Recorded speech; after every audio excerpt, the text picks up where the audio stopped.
es uzskatu, ka labam skolotājiem jāspēj gan mūs disciplinēt tādos brīžos, kad to vajag, acīm redzam, ka ir par traku. Un viņš arī spēj būt pozitīvs ar humoru, ar mūs iepriecināt. Tā kā stundai būt, ka ir forši, ka gribās mācīties pat tajos priekšmetos, kuri parasti neliekas forši un nekas jautrs un neizstās.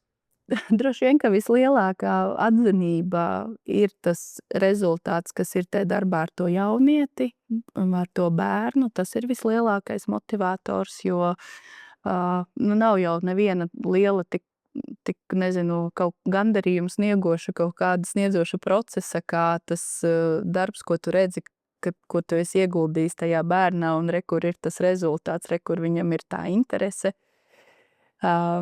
Bet droši vien visi skolotāji vienā balsī skaļi kliedz laiks, mums vajag laiku.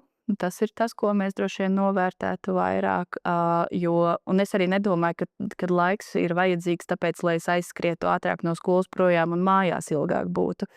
Bet ir vajadzīgs tā paša supervīzora kontekstā laiks, kad mēs varam būt kopā un runāt. Jo viss jau tās emocijas, viss tas, kas iziet cauri mums, ko tie jaunieši negribi cauri mums, iznes, mums jau to arī visu vajag pārstrādāt, izstrādāt. Un es domāju, ka tur ļoti daudz varētu nākt palīgā. Ir tādi skolotāji, ar kuriem ir mīļas attiecības, līdz ar to par viņiem var parunāt ne tikai par tādām skolas lietām, bet tiešām arī no dzīves, un viņi spēja iedvesmot, viņi spēja pastāstīt situācijas arī no savas jaunības, kā viņi ar to tika galā, ar to pašu mīlestību, ar tām pašām mācībām.